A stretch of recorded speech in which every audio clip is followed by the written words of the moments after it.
আমার নাম পার্থ আর আমাকে বাড়িতে সবাই বাবলু বলে ডাকে। আমার বয়স প্রায় 21 বছর। আমার দিদির নাম রেনু আর দিদির বয়স প্রায় 26 বছর। দিদি আমার থেকে প্রায় 5 বছর বড়। আমরা একটা মিডল ক্লাস ফ্যামিলি আর একটা ছোট ফ্ল্যাটে কলকাতাতে থাকি। আমাদের বাড়িটা ছোট, তাতে একটা ডাইনিং রুম, 2টো বেডরুম আর একটা কিচেন আছে। আমাদের বাড়িতে বাথরুম বলতে খালি একটা, আর তাতে সবাই যায়। আমাদের বাবা আর মা দুজনেই চাকরি করে। দিদি আমাকে বাবলু বলে ডাকে আর আমি তাকে দিদি বলি। প্রথমে আমি ঠাকুর ডুবানোর বিষয়ে বিশেষ কিছু জানতাম না, কারণ আমি কখনো কোএডুকেশনে পড়িনি আর আমাদের বাড়ির কাছে পিঠে কোনো মেয়ে আমার বয়সী ছিল না। তাই আমি এখনো কোনো মেয়ের মজা নিইনি আর আমি কোনো দিন কোনো অ্যাকসেপ্ট মেয়ে দেখিনি। যখন আমার বয়স 15 হলো তখন আমার মধ্যে মেয়েদের প্রতি আগ্রহ জাগতে শুরু করল। আমার চোখের সামনে খালি আমার রেনু দিদি ছিল। দিদি মাথাতে প্রায় আমার সমান ছিল। আমার এখনো মনে আছে যে আমি আমার জীবনের প্রথম হাতের কাজ করেছি দিদির নাম নিয়ে। এক রবিবারে যেই দিদি বাথরুম থেকে বেরুলো আমি চট করে বাথরুমে ঢুকে গেলাম। আমার খুব জোরে পেচ্ছাপ পেয়েছিল। কাজ সারার পরও আমারটা নিয়ে খেলতে লাগলাম। হঠাৎ আমার চোখ পড়ল দিদির কাপড়গুলোর উপর। কাপড়গুলো হাতে নিয়ে কি ভীষণ মজা লাগতে লাগল। আমি কাপড়গুলো বাথরুমের দেওয়ালের সঙ্গে একটা হাঙ্গারেতে টাঙ্গালাম। এইবার আমার মনে কোটে লাগলো যে দিদি বাথরুমের দেওয়ালের কাছে দাঁড়িয়ে আমাকে দেখছে। আমি কল্পনায় কাজ শুরু করে দিলাম। সেই দিন প্রথম যাত্রা দিদির নাম করে। আমার এত বেশি বেরিয়েছিল যে আমার চোখের সামনে অন্ধকার হয়ে গিয়েছিল। আমি চুপচাপ বাথরুমে বসে পড়লাম। কিছুক্ষণ পরে আমি উঠে তাড়াতাড়ি চান করতে শুরু করে দিলাম। সকালে চান করে আমি বেশ ফ্রেশ হয়ে গেলাম। চান করার পর আমি কাপড়গুলো দেওয়াল থেকে নামিয়ে সেগুলো যেখানে ছিল আমি আবার থেকে রেখে দিলাম। সেদিনকার পর থেকে হাতের কাজ করার সময় দিদির কাপড় নিয়ে নিতাম। হ্যাঁ, এইরকম করে কাজ করার সুযোগ খালি রবিবারেই হতো। কেননা রবিবারে আমি দিদির চান করার পর চান করতাম। রবিবারে আমি ঘুম ভাঙ্গর পরে চুপচাপ শুয়ে থাকতাম আর দেখতাম যে কখন দিদি বাথরুমে যায়। যেই দিদি বাথরুমে যেত আমি বিছানা থেকে উঠে পড়তাম আর দিদি বাথরুম থেকে বেরুলে আমি ঝাঁত করে বাথরুমে ঢুকে পড়তাম। আমার মা আর বাবা রোজ সকাল সকাল বেলা বিছানা ছেড়ে দিত আর যখন আমি উঠতাম তখন মা কিচেনে জলখাবার রান্না করতে থাকত আর বাবা বাইরে বালকনিতে বসে পেপার পড়তে থাকত বা বাজারে গিয়ে দিনকার বাজার করত। আমি কখনো আমার মনের কথা বা আমার স্বপ্নের কথা কাউকে বলিনি বা দিদি আমার কোনো কথা জানত না। আমি আমার স্কুলের পড়াশোনা শেষ করে কলেজ যেতে লাগলাম। কলেজেতে কিছু মেয়ে বন্ধু হয়ে গেল। 2-একটা মেয়ে বন্ধুকে কাজ করে দিলাম। আমি যখনই কোনো মেয়ে বন্ধুকে কাজ করে দিতাম তখন আমি তাকে আমার দিদি ভেবে কাজ করে দিতাম। আমি বারবার চেষ্টা করতাম যে আমার মনটা দিদি ওপর থেকে সরে যাক, কিন্তু তা হচ্ছিল না। আমার মন ঘুরে ফিরে বারবার দিদির দিকে চলে যেত। আমি দিনে 24 ঘন্টায় দিদি বিষয়ে আর দিদিকে কাজ করে দেওয়ার ব্যাপারে ভাবতে থাকতাম। আমি যতক্ষণ বাড়িতে থাকতাম আমি দিদির দিকে তাকিয়ে থাকতাম, কিন্তু আমার মনের ব্যাপারটা দিদি কিছু জানত না। যখন দিদি নিজের জামা কাপড় ছাড়ত বা মার সঙ্গে কিচেনে কিছু কাজ করত আমি চুপচাপ দিদিকে দেখতাম। দিদির সঙ্গে ছোট ফ্ল্যাটে থাকতে আমার কখনো কখনো খুব লাভ হতো। কখনো সখনো আমার হাত দিদির সাথে লেগে যেত। আমি সব সময় ছোঁয়া পাওয়ার জন্য পাগল হয়ে থাকতাম। আমার খালি সময়েতে বালকনিতে দাঁড়িয়ে রাস্তার লোকদের দেখতাম আর যখন আমার দিদি আমার পাশে দাঁড়াত আমি ধীরে ধীরে তারগুলো পাওয়ার চেষ্টা করতাম। আমাদের বাড়ির বালকনিটা বেশ সরু ছিল আর এমন ছিল যে তার পুরো লম্বাটা আমাদের গলির দিকে ছিল আর তার সরু কোণাতে দাঁড়ালে রাস্তা দেখা যেত। বালকনিটা এত সরু ছিল যে দুজন লোক পাশাপাশি গা ঘেঁষে দাঁড়িয়ে রাস্তা দেখতে পেত। আমি যখন বালকনিতে দাঁড়িয়ে রাস্তা দেখতাম তখন আমার হাত দুটো বুকের উপর বেঁধে রাখে বালকনির রেলিংয়ে ভর দিয়ে রাস্তা দেখতাম। কখনো কখনো দিদি আমার পাশে এসে দাঁড়াত। আমি একটু সরে গিয়ে দিদিকে দাঁড়াতে দিতাম। আমি এমন করে ঘুরে দাঁড়াতাম যে দিদিকে আমার সঙ্গে গা লাগিয়ে দাঁড়াতে হতো। কিন্তু আমার আসল মতলব দিদি জানত না। আমি জানতাম যে আমার দিদি আমার ব্যাপারে কিছু বোঝে না। আমি জানতাম যে দিদি এটা বুঝত না যে তার আনাচে কানাচে ইচ্ছে করে হাত দিই। কিন্তু আমি ভুল জানতাম। একদিন দিদি আমাকে ধরে নিল। সেই দিন কিচেনে গিয়ে কাপড় চেঞ্জ করছিল। হলো আর কিচেনের মাঝখানের পর্দাটা একটু সরে গিয়েছিল। রোজকার মতন আমি তাই দেখছিলাম আর চোখ ঘুরিয়ে দিদিকে দেখছিলাম। হঠাৎ দিদি সামনের দিকে দেওয়ালে লাগানো আয়নাতে দেখতে পেল যে আমি তার দিকে হা করে দেখছি। দুজনের চোখাচোখি হতেই আমি লজ্জা পেয়ে আমার চোখটা ঘুরিয়ে আবার টিভি দেখতে লাগলাম। আমার বুকটা ধরফর করছিল। আমি বুঝতে পেরে গিয়েছিলাম যে দিদি জানতে পেরে গেছে যে আমি দেখছিলাম। এইবার দিদি কি করবে? দিদি কি আমার কথা মা আর বাবাকে বলে দেবে? নাকি দিদি আমার উপর রাগ করবে? আমার মাথাতে এইসব প্রশ্ন ঘুরতে লাগল। আমি আবার দিদির দিকে তাকাবার সাহস করতে পারছিলাম না। সেই দিন আর তারপর 2-3 দিন আমি দিদির কাছ থেকে দূরে দূরে থাকলাম। দিদির দিকে তাকলাম না। যেই 2-3 দিনে কিছু হলো না, আমি খুশি হয়ে গেলাম আর আবার চুপিচুপি দিদির দিকে তাকাতে লাগলাম। দিদি আমাকে 2-3 বার হাতে নাতে ধরে নিল যে আমি তার দিকে চুপি চুপি দেখছি, কিন্তু দিদি কিছু বলল না। আমি বুঝতে পারলাম যে দিদি বুঝে গেছে যে আমি কি চাই আর সে আমাকে কোনো কিছু না বলুক। দিদি আমার সঙ্গে বা অন্য কারুর সঙ্গে এই বিষয়ে কোনো কথা বলল না। এটা আমার কাছে খুব আশ্চর্যের ব্যাপার ছিল। যাক, যতদিন দিদি কিছু না বলে আমি দিদিকে চুপি চুপি দেখতে থাকলাম। একদিন আমি আর দিদি আগের মতো বালকনিতে দাঁড়িয়ে রাস্তার লোক দেখছিলাম। দিদি আমার হাতের সঙ্গে সেটে দাঁড়িয়েছিল। আমি ভাবছিলাম যে হয়তো দিদি এটা জানে না যে আমার হাতের আঙ্গুলগুলো কোথায়, কিন্তু আমি এটা বুঝে গিয়েছিলাম যে যখন দিদি আমাকে আগে কোনো দিন বাধা দেয়নি, আমি নাগাল পেতে পারি আর দিদি আমাকে কিছু বলবে না। আমরা বালকনিতে গা লাগিয়ে দাঁড়িয়েছিলাম আর কথা বলছিলাম। আমাদের কলেজের আর স্পোর্টস নিয়ে আলোচনা করছিলাম।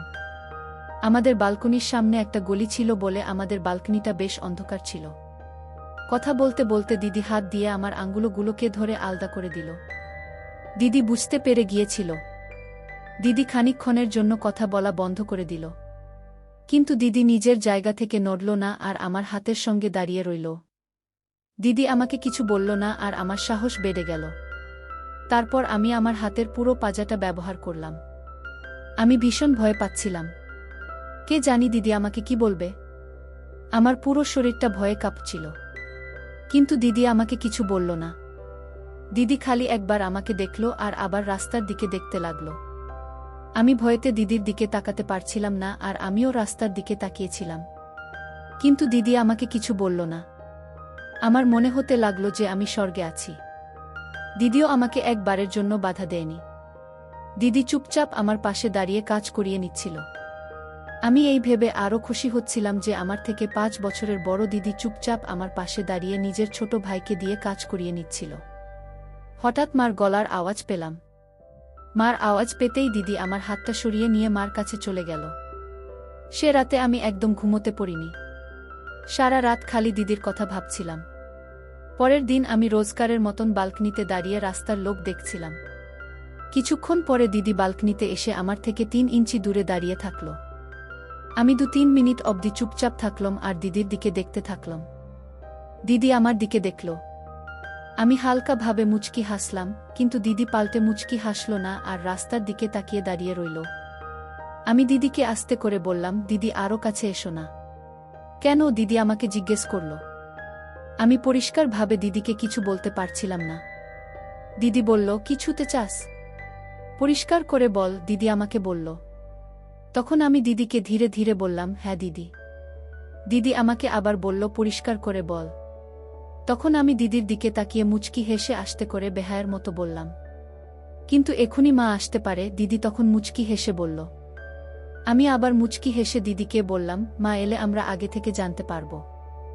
আমার কথা শুনে দিদি কিছু বলল না আর নিজের জায়গায় দাঁড়িয়ে থাকল। তখন আমি দিদিকে আস্তে করে বললাম, প্লিজ দিদি আরও কাছে এসো। দিদি আমার কাছে চলে এলো। আমি কালকের মতন স্বর্গের সুখের অনুভূতি পেলাম। একদিন সন্ধে বেলায় আমি হোল ঘরে বসে টিভি দেখছিলাম। মা আর দিদি কিচেনে রাতের খাবার রান্না করছিল। খানিক পরে দিদি নিজের কাজ শেষ করে হোল ঘরেতে এসে বসল। আমি হোলেতে বিছানার উপর দেওয়ালে হেলান দিয়ে পা ছড়িয়ে বসেছিলাম। দিদি রান্নাঘর থেকে এসে আমার কাছে বিছানাতে বসে পড়ল। দিদি খানিকক্ষণ টিভি দেখল আর তারপর পেপার নিয়ে নিজের মুখের উপর পেপারটা পড়তে লাগল। কিছুক্ষণ পেপারের সামনে পেজটা পড়ার পর দিদি পেপারের পাতা পাল্টে ভেতরের পাতার নিউজগুলো পড়তে লাগল। দিদি বিছানতে পা মুড়ে বসেছিল আর আমার পা দুটো গায়ে লাগছিল। মা কিচেনে রান্না করছিল আর আমি আমার সামনে বসা দিদিকে দেখছিলাম। আজকে দিদি একটা কালো রঙের টি-শার্ট পরেছিল। আমার একটা হাত দিদির পিঠে রাখলাম। দিদি বলল, পার্থ তুই এটা কি করছিস? কিছু না, আমি দিদিকে বললাম। তুই কি পাগল হয়ে গিয়েছিস? মা এখনই আমাদের দুজনকে রান্নাঘর থেকে দেখে ফেলবে। দিদি আবার আমাকে আস্তে করে বলল। মা কেমন করে দেখবে? আমি বললাম। তুই কি বলতে চাস? দিদি আমাকে আবার জিজ্ঞেস করল। আমি বলতে চাই যে তোমার সামনে পেপারটা খোলা আছে, আর যদি মা রান্নাঘর থেকে দেখে তো খালি পেপারটা দেখবে। আমি দিদিকে বললাম। তুই ভীষণ স্মার্ট আর শয়তান হচ্ছিস। দিদি আমার দিকে তাকিয়ে মুচকি হাসি হেসে বলল। আবার দিদি চুপ করে নিজের সামনে পেপারটা ভালো করে ছড়িয়ে পেপার পড়তে লাগল। আমার সাহস আরও খানিকটা বেড়ে গেল। মা এখনও রান্নাঘরে রান্না করছিল। আমার মাকে পরিষ্কারভাবে রান্নাঘরে কাজ করতে দেখতে পাচ্ছিলাম। মা কখনো কখনো আমাদের দিকে দেখে নিচ্ছিল, আর মা খালি দিদির পেপার পড়া দেখতে পাচ্ছিল। মা আমাদের দেখে এটা বুঝতে পারছিল না যে আমরা কি করছি। দিদি আমাকে মুখ ঘুরিয়ে কিছু বলতে যাচ্ছিল, কিন্তু ততক্ষণে মা রান্নাঘর থেকে হোল ঘরে এসে গেল। আমরা তাড়াতাড়ি নিজেদের গুছিয়ে নিলাম। মা হোল ঘরে এসে বিছানার পাশ থেকে কিছু জিনিস নিচ্ছিল আর দিদির সঙ্গে কথা বলছিল। দিদিও পেপার থেকে মুখ না উঠিয়ে মার সঙ্গে কথা বলছিল। মা আমাদের কার্যকলাপ কিছু বুঝতে পারল না আর আবার রান্নাঘরে চলে গেল। মা যখন আবার রান্নাঘরে চলে গেল, মা রান্না শেষ করে হোল ঘরে এসে গেল। মা বিছানাতে দিদির পাশে বসে দিদির সঙ্গে কথা বলতে লাগল। আমি বিছানা থেকে উঠে বাথরুমের দিকে চলে গেলাম, কেননা আমার হাতের কাজ করতে হবে। পরের দিন বিকেলে দিদি নিজের কোনো বন্ধুর সঙ্গে ফোনেতে কথা বলছিল। আমি শুনতে পেলাম যে দিদি তাকে নিয়ে মার্কেট যেতে চাই। দিদির বন্ধু পরে কনফার্ম করবে বলে ফোনটা রেখে দিল। খানিক পরে আমি দিদিকে একলা পেয়ে দিদিকে বললাম, দিদি, আমিও তোমার সঙ্গে মার্কেটে যেতে চাই। তুমি কি আমাকে তোমার সঙ্গে মার্কেট নিয়ে যেতে পার? দিদি খানিকক্ষণ ভাবার পর আমাকে বলল, কিন্তু পার্থ, আমি তো আমার বান্ধবীর সঙ্গে কথা বলে নিয়েছি, আর সে আমার সঙ্গে বিকেলে মার্কেটে যাবে বলে আমাদের বাড়ি আসছে। তার উপর আমি এখন মাকে বলিনি কি আমি মার্কেটিংয়ে যাচ্ছি। আমি দিদিকে বললাম, ঠিক আছে, তুমি গিয়ে মাকে বল যে তুমি আমার সঙ্গে বাজারে যাচ্ছ। দেখবে মা রাজি হয়ে যাবে। তারপর আমার বাইরে গিয়ে তোমার বান্ধবীকে ফোন করে দেব যে মার্কেটিং প্রোগ্রামটা ক্যান্সেল হয়ে গেছে, তার আর আসার দরকার নেই। ঠিক আছে না? দিদি আস্তে করে হেসে বলল, হ্যাঁ, এটা ঠিক আছে। আমি গিয়ে মার সঙ্গে কথা বলছি। আর দিদি মার সঙ্গে কথা বলতে চলে গেল। মা যেই শুনল যে দিদি আমার সঙ্গে মার্কেট যাচ্ছে, মা রাজি হয়ে গেল। সেই দিন বিকেলে আমি আর দিদি একসঙ্গে কাপড়ের বাজারে গেলাম। মার্কেটেও খুব ভিড় ছিল। আমি সব সময় দিদির পেছনে হাঁটছিলাম যাতে কোনো লোক দিদিকে ধাক্কা না মারতে পারে। আমরা যখন কোনো ফুটপাথের দোকানে দাঁড়িয়ে কোনো জিনিস দেখছিলাম, তখন দিদি আমার গায়ের সঙ্গে দাঁড়িয়েছিল। আমি একটা দোকান থেকে একটা প্যান্ট আর দুটো টি শার্ট কিনলাম, আর দিদি একটা গোলাপি রঙের সালবার সুইট, গরমের জন্য একটা স্কার্ট আর টপ আর দুটো টি শার্ট কিনল। আমরা মার্কেটে আরও খানিকক্ষণ ঘুরলাম। এইবার প্রায় সন্ধে 7টা বেজে গিয়েছিল। দিদি আমাকে সব স্টলে গুলে ধরিয়ে দিয়ে দিল আর আমাকে বলল, তুই একটু আগে গিয়ে আমার জন্য দাঁড়িয়ে থাক, আমি এখনই আসছি। আর দিদি একটা ফুটপাথের দোকানের দিকে চলে গেল। আমি দোকানটা ভালো করে দেখলাম যে ওটা মেয়েদের দোকান। আমি মুচকি হাসি হেসে আগে চলে গেলাম। আমি দেখলাম যে দিদির মুখটা লজ্জাতে লাল হয়ে গিয়েছে, আর সে আমার দিকে তাকিয়ে তাকিয়ে দোকানদারের সঙ্গে কথা বলছে। খানিকক্ষণ পরে দিদি দোকান থেকে ফিরে এলো আর আমার হাতে একটা ব্যাগ ধরিয়ে দিল।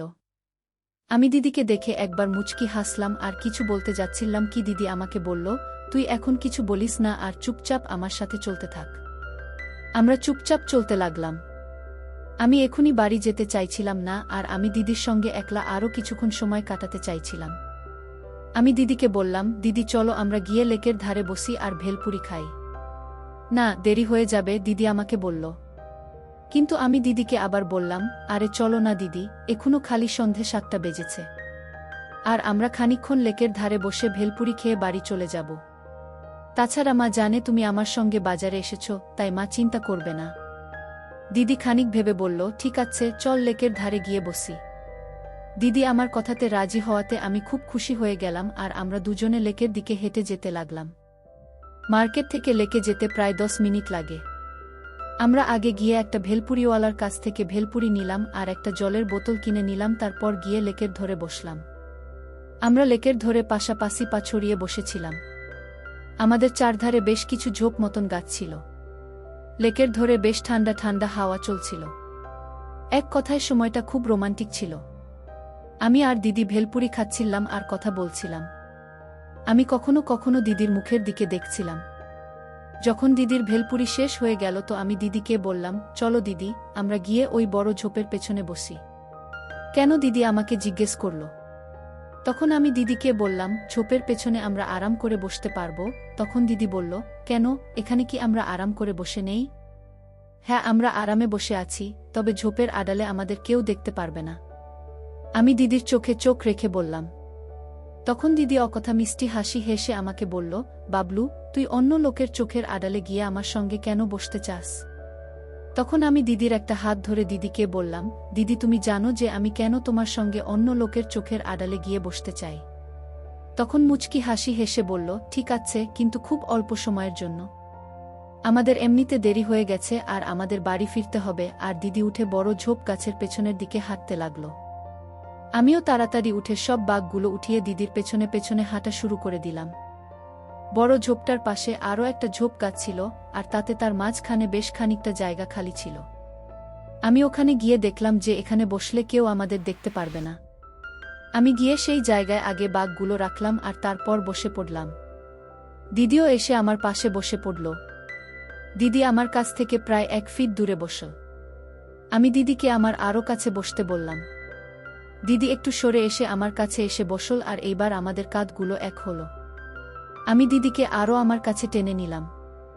আর মনে মনে প্ল্যান করে ফেললাম দিদিকে কাজ করে দেওয়ার এটাই উপযুক্ত সময়।